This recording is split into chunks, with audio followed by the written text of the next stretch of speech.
It's great having you with me today on Paint a Beautiful Picture. This is episode number 134, Nurturing Cooperation versus Quelling Rebellion.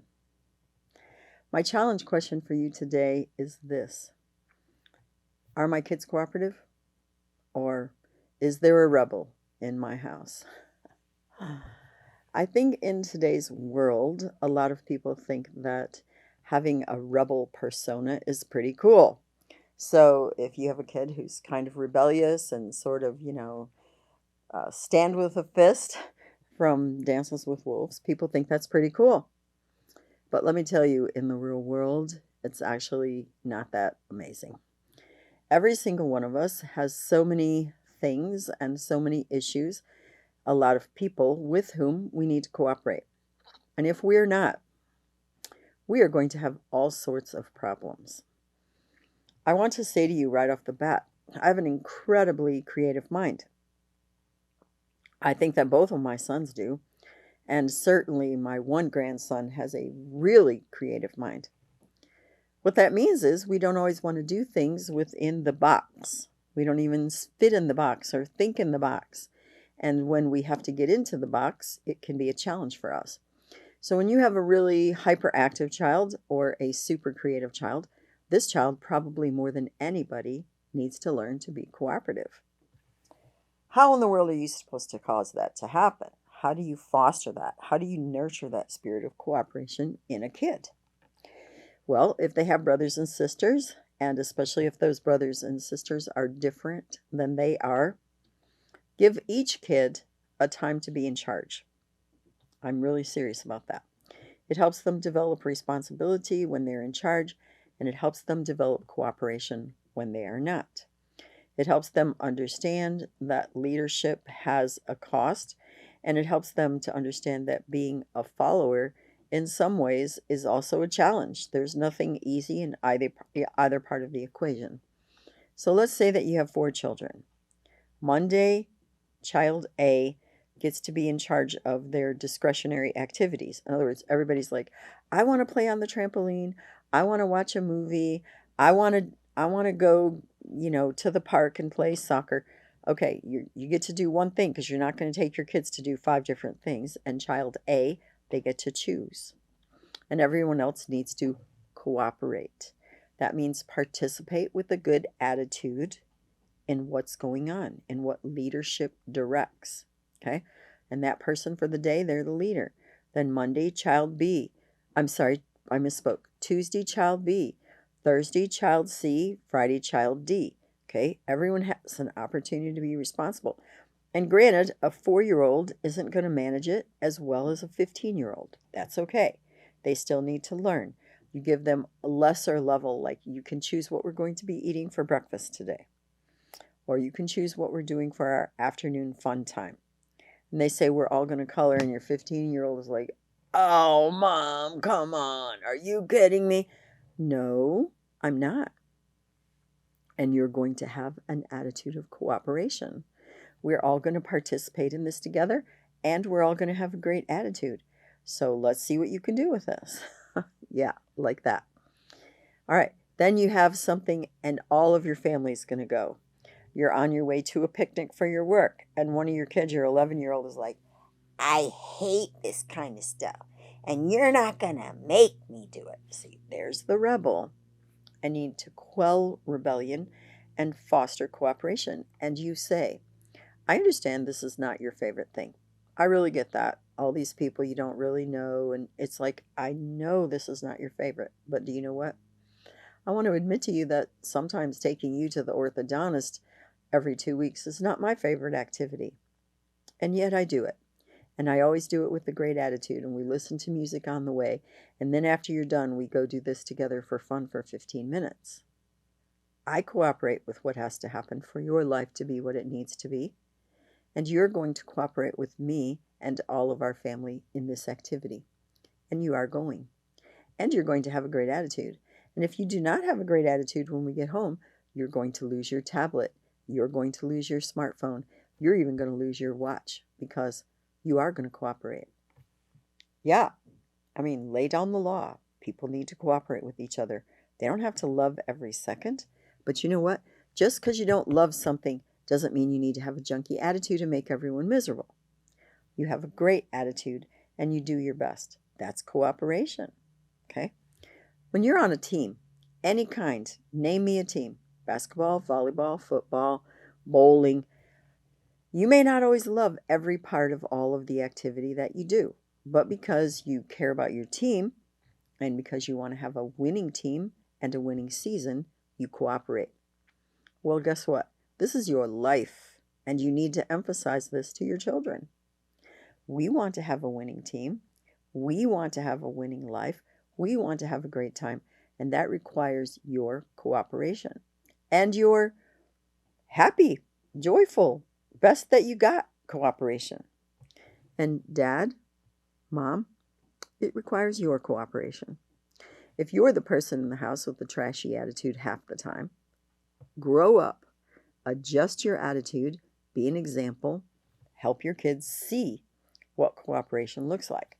I really want to encourage you as a couple. If one of you struggles with doing something one of the other ones of you loves to do, and you're not very cooperative, you're going to have a really difficult time getting your kids to cooperate with you. What a surprise. And so, you need to do your very best to cooperate with each other. Your wife says, honey, will you take out the trash? She shouldn't have to say it to you 20 times. Even better, it's Tuesday night. You know the trash guy comes on Wednesday. As soon as you get up from dinner, you clear everything off the table, put it in the trash can, you take out the trash. And I would like to say this to you, it's really appropriate. You might say to your children, this is an activity that I do that I don't love, but it's a cooperative activity to help for the well-being of the entire family. Then your kids can go, oh, wow, even mom and dad have to cooperate. Mom, you might actually acknowledge to your kids, you know what? I don't even love baseball, but I'm at all your t-ball games because I love you. And this is part of what I do in cooperation for the well-being of our whole family. And I'm cheering you on. I'm not sitting there playing around on my phone, doing all this stuff for work because I just hate baseball anyway, but I have to be here. Believe me, your children are watching you and they are following your example. Just want you to know that. If you have a great example and you're demonstrating cooperation, you may point that out to your children, but only if you're doing it correctly. Then you're fostering cooperation in your children. So you have 3 or 4 children, and of course you can't leave 2 of them home because they're only 4 and 6, and they have no business being home. And they all have to go with you to your 12-year-old's ballet recital. They're like, I hate ballet. But you can't hardly blame a 6-year-old little boy for that. And you say, I need you to cooperate with this. And I need you to have a great attitude while you're doing it. And then guess what? On Saturday, you get to pick the activity that we're going to do. This recital is only an hour. And you get to choose something that the whole family is going to do together for 4 hours. That's a fair trade. I need your cooperation. And what do you know? Most kids, if they really understand that life involves trade-offs, they're going to be willing and able to cooperate with you. It's actually going to happen. Okay? And so you are fostering cooperation. I want you to know, I have a son. He never wanted to do what we were going to do. He was quite the rebel. He definitely had a rebel's heart. I had to deal with that over and over again, actually for most of his childhood, very honestly. It's not a joke. And do you know what that means? That means that you might have a child who doesn't want to willingly cooperate, who always wants to do it their own way, who sabotages things for other people in the family so that they don't have to do what they don't want to do, and hence everyone else doesn't really get to do it either. You need to deal with that. You need to deal with that when they're little, because that's usually when it begins, 2, 3, 4 years old. And you need to keep dealing with that. And you need to deal with it strongly. Because many rebels end up in juvenile detention, or God be merciful, actually going to prison.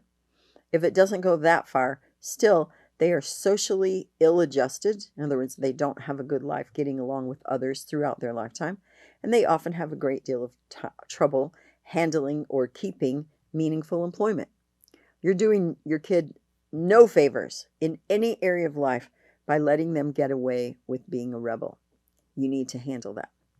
So you need to tell them the truth. Here's what being a rebel looks like.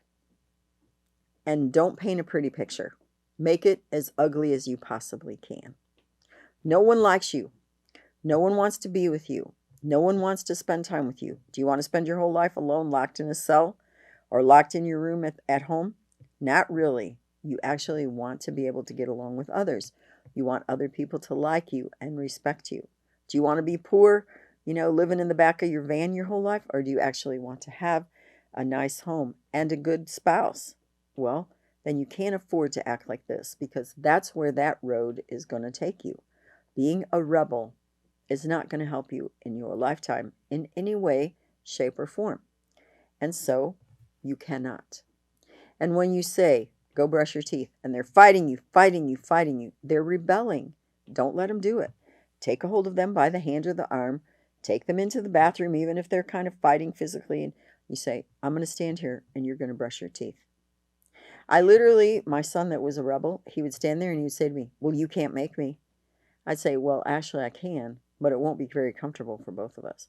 And sometimes he would practically dare me to do it. So I kid you not, I would pull back his gums and take the toothbrush and brush his little teeth. I proved to him, oh yes, if necessary, I can make you do it. And I said to him, and what did you get out of that? And he would kind of laugh. I mean, he really did have a rebel's heart. He would kind of laugh and he goes, well, it was kind of funny, And I said, maybe so, but how much nicer if you would just cooperate with me. And oh my word, dude, you just wasted 20 minutes of your life and of mine that we actually could have been having fun together. He really did learn after a while it wasn't workable. I want you to know, I have a couple of nephews. They never learned. I can honestly say to you, one of them has been in prison almost as long in his lifetime as he's been out as an adult. I do know what I'm talking about. The other one has never kept a job very long, never gotten along, doesn't have any friends. I mean, can you imagine being a middle-aged human being and that's all that ever happened with your life? Basically nothing good? Because you're such a rebel, nobody ever took the time when you were young to teach you the value of cooperation. It's not much of a life. It certainly isn't quality of life. So I know whereof I speak.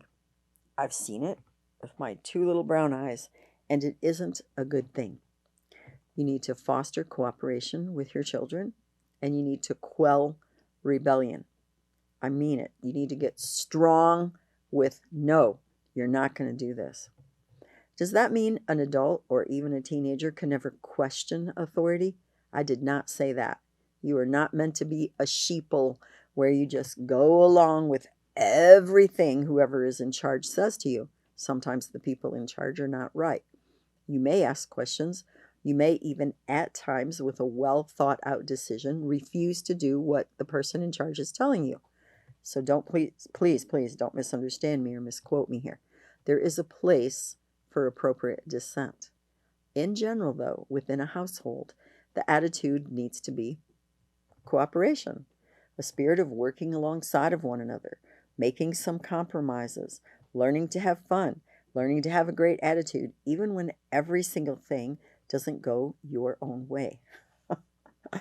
I really hope this has helped you develop some sense of ways to nurture cooperation in your child and quell rebellion. The thought I'm going to leave you today is this. You have a child who's really rebellious. They don't want to do anything. You literally need to set up situations you know they're not going to love and get them to do it, and get them to do it, and get them to do it. And then work on their attitude. Get them to do it with a good attitude. Get them to do it where they can even learn to laugh and have some fun in the middle of something that's not their favorite activity. And you are literally fostering cooperation in them. And you keep on doing that through the years with them. And by the time they're a middle-aged teenager, 15, 16, and I know, as I said, I had one of these, they actually know the value of cooperation within a family, and they're able to do it. And so this is not an easy one for you. I admit this, it's a lot of work as a parent, not like a regular kid who's kind of willing to cooperate. This one is going to take some work. And still, the results are most assuredly worth it. Please leave me questions, comments, suggestions. Give me a thumbs up if you like this video. Share it with a friend if you think that they would receive something of value from it. And I will look forward to seeing you again soon on Paint a Beautiful Picture. You may find additional information on our paintabeautifulpicture.com website. Additionally, you may watch me on Rumble, and you may also listen to a podcast on Buzzsprout or Spreaker, all under the name Paint a Beautiful Picture. If you like this video, please give me a thumbs up. You may subscribe, and if you are interested in receiving notifications, please hit the notifications button.